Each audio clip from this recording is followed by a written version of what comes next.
پارلمان انگلستان، مجلس اعیان، کنفرانس ضرورت پاسخگویی بین المللی برای توقف اعدام ها در ایران.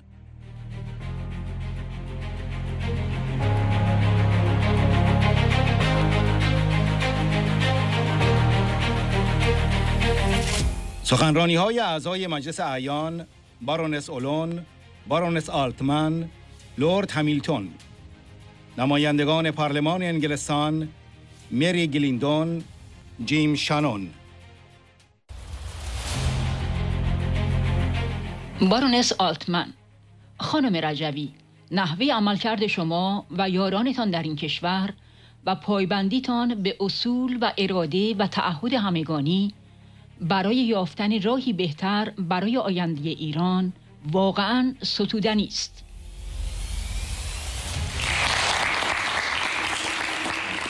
Contributions that we have had so far, it's very difficult for me to add anything new. So what I would like to emphasize is that I support the bids for freedom, the campaigns that are trying to bring some better life for the majority of the Iranian people who I don't believe are enjoying what is happening in their country. And particularly I'd like to echo Lord Carlisle's congratulation of the actions, role, determination and bravery of Iranian women who have really stood out. And you, Maryam Rajavi, the way you have conducted yourself and the way your people in this country have conducted themselves with dignity, with kindness, with respect and integrity, sticking to the issues and the importance and the determination and dedication of all of those who are trying to find a better way forward for Iran is absolutely laudable. I cannot stress highly enough the importance to me, and I think to many colleagues in Parliament, of banning the IRGC. I cannot fathom why, given that I think all the other parties would support this, it has not yet happened, and I hope it will do soon. The more pressure we can put on the Iranian regime, the more we can accelerate, I hope, the success of a new dawn and a new future for the people of Iran. So I wish you every success. We will do whatever little we can here. You are on the front line. You are putting your lives on the line. You are doing the bravery. But whatever we can do in our Parliament to try to stand up for you and highlight the problems, we will continue to do.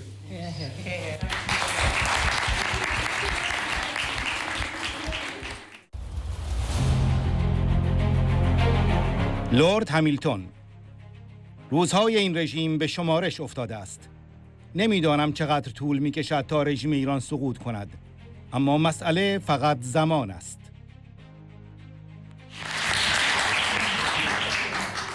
I've been supporting this organization for some years now, and we always call for a cessation of the brutality of the Iranian regime, and nothing much changes.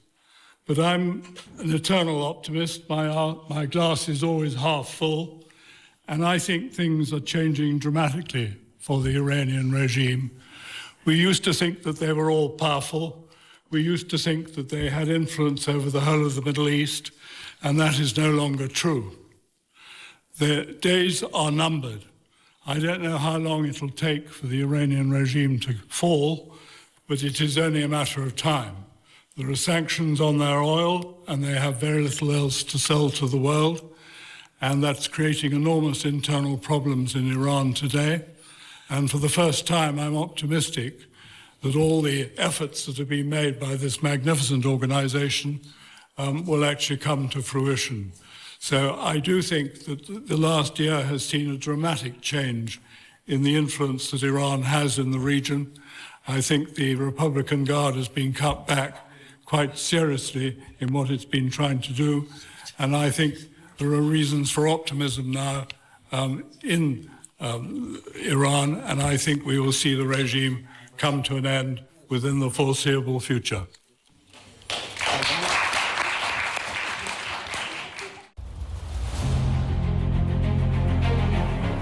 مری گلیندون، من میخواهم امروز تعهد خود را اعلام کنم که همواره از شما حمایت خواهم کرد. شما از حمایت و همبستگی بسیاری از سیاستمداران در انگلستان برخوردارید.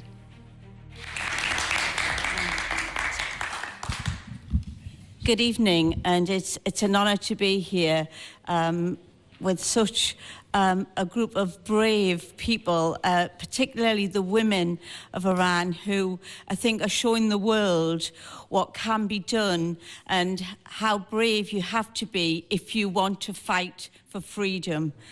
And I think we here, we who are parliamentarians, need to step up to the mark and to put more pressure, particularly on our government, to do more. Many countries now go to so many world forums for so many different things, and there's opportunity, I'm sure, behind the scenes for those members of our governments who represent us at various forums to put forward that this has got to end, that the increase in the people being murdered by their own government is totally unacceptable. And I just want to commit today that I will keep on supporting you, that you have solidarity from so many politicians in the UK.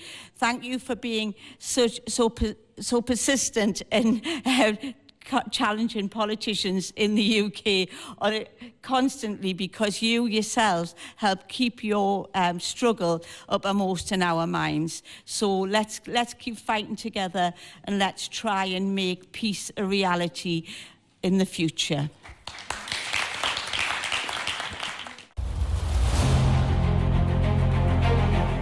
بارونس اولون، زنان و مردان با الهام از 4 دهه مبارزه سازمان مجاهدین خلق و مبارزه شما خانم رجوی مقاومت می کنند. از کانونهای شورشی گرفته تا کارزار سه‌شنبه‌های نبع اعدام.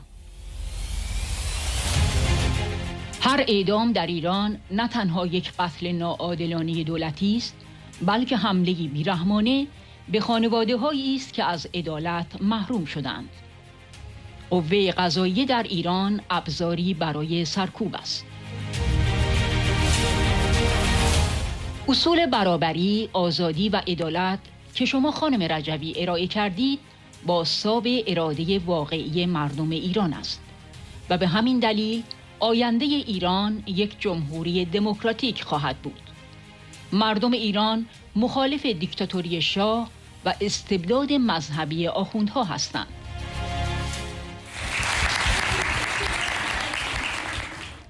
May I say to you that it's a delight to see you again, but distinguished guests, friends, members of the Anglo-Iranian community, this really is a very important meeting. I think because our purpose is to act, or to get our government to act to save the lives of people who face execution at the moment in Iran. Now on the 11th of October, on the occasion of the World Day Against the Death Penalty, I was part of an international group of human rights experts, former ministers, prime ministers, parliamentarians, at a conference in Church House here in London to stop executions in Iran. And that conference explained exactly how the regime uses executions as a political weapon to silence dissent, targeting members of the resistance movement, the PMOI, really trying to terrify people into submission. We highlighted the urgent cases of the 17 political prisoners who've been mentioned here today and who are at risk of execution for supporting the PMOI. And just today, I received notification about a very brave 67-year-old woman called Sara Tabari. This is Zara. She was arrested in Iran by the mullah's regime because she wrote a slogan calling for freedom for women. That's what she did. She wrote a slogan. She's a graduate in sustainable energy from the Technical University of Isfahan. She's also a graduate of the University of Bora, Sweden. And she has now been sentenced to death after a 10-minute trial, another of these show trials of the mullah's regime. And that is absolutely shocking and totally illegal. And so this is another profoundly important case. And today I call upon the United Kingdom government to intervene and to put pressure on the regime to overturn this execution verdict. I want also to tell you that we heard at the conference from former prisoners and their families, victims' families. And the stories actually remind us that every execution in Iran is not only an unjust state killing, but it's also a cruel assault on the families who are denied justice. There is no accountability in Iran. The judiciary is an instrument of repression. They hand out death sentences to people for protesting against corruption and tyranny. And prisoners, especially those affiliated to the PMOI, are tortured and they are denied fair trials.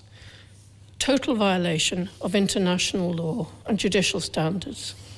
Men and women continue to resist, inspired by the 4 decades of struggle by the PMOI, by the NCRI, and indeed by you, Maryam Rajavi. From the resistance units to the No Execution Tuesdays campaign, the message is clear. Iran deserves life, not death.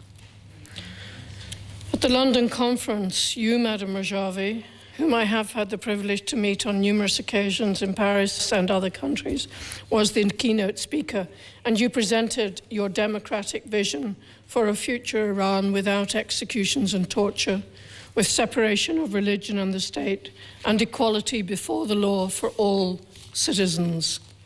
And those principles of equality, freedom, and justice reflect the true will of the Iranian people. And that is why the future of Iran is going to be a democratic republic. And the Iranian people are against the Shah's dictatorship and against the mullah's religious dictatorship. I did write to the Foreign Office urging action following the execution of 2 PMOI prisoners, Rehuz Asani and Mehdi Hassani.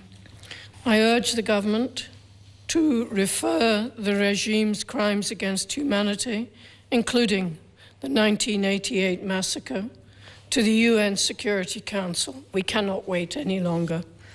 We also need to apply universal jurisdiction and international accountability mechanisms to seek arrest warrants and prosecute perpetrators, including the Supreme Leader Khomeini himself.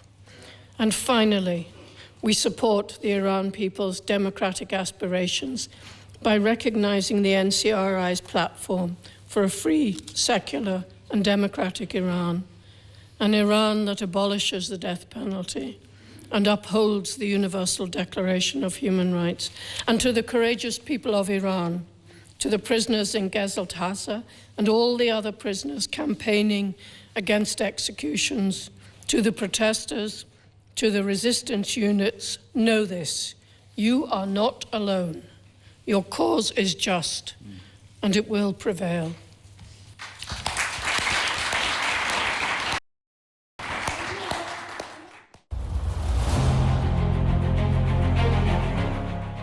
جیم شانون: مردم ایران دیکتاتوری شاه را به زباله‌دان تاریخ فرستادند و به زودی همین کار را با رژیم آخوندی خواهند کرد. Madam Rajavi, first of all, can I thank you for everything that you do. It's much appreciated. I stand along with the NCRI, stand for the freedom, the liberty and the democracy, and for that free Iran. One of the lords made a comment earlier on. I was just trying to find the scripture text for those who know the story in the Bible. The Bible is very clear. if you murder people and you kill people, there will be a day of reckoning coming. And the day of reckoning is coming for the government in Iran. And that day cannot come quick enough.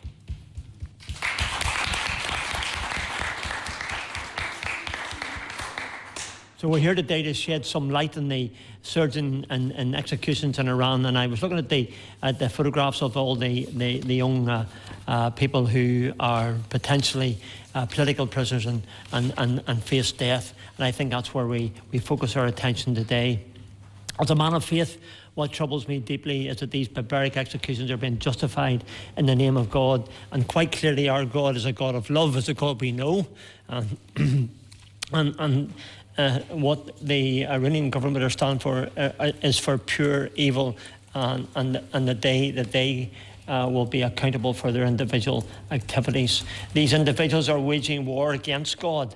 This is the same false pretext that the regime used in 1988 to justify the massacre of some 30,000 political prisoners, the majority of whom were affiliated with the PMOI. Today it is alarming that state media and regime officials are openly calling for another mass execution on the same scale. The suppression and discrimination against Iran's religious and ethnic minorities represent the other side of this systematic repression. As Dr. Javid Rehman noted in his landmark report as UN Special Rapporteur on Iran, published just last year, had the atrocity crimes of the 1980s, and in particular the 1988 massacre, have been prevented by timely intervention from the international community, we would not be witnessing today the horrific crimes, especially the large-scale executions in Iran. That's a fact. So this evil regime in Iran must come to an end. Such timely intervention is necessary today, and the UK must take the lead, working with allies in the EU and the UN to ensure that another massacre does not take place in Iranian prisoners. Our government, and Mary Glendon, as my colleague Mary has said it, our government must act decisively by imposing sanctions, not only on the so-called revolutionary courts and their complicit judges, but also on the supreme leader himself, which is the highest oppressive authority in Iran. They should also be referred to the UN Security Council so that an international accountability mechanism for their prosecution can be secured. Make them accountable in this world, they'll be accountable in the next world, but make them accountable in this world as well. This is the only way to send a clear message that impunity will not be tolerated and that those responsible will face justice. So finally, to Maryam Rajavi, I endorse every part of your 10-part and 10-point plan, and I urge our government, my government, to recognise and support these democratic alternatives, which offer a permanent solution to end human rights atrocities in Iran by envisaging, here's it, a free, a secular and a democratic republic, one that abolishes the death penalty, the Sharia laws and torture once and for all. The people of Iran have sent the Shah's dictatorship to the dustbin of history, and soon they will do the same to the mullah's regime, and may that happen sooner rather than later. Thank you. God bless you all.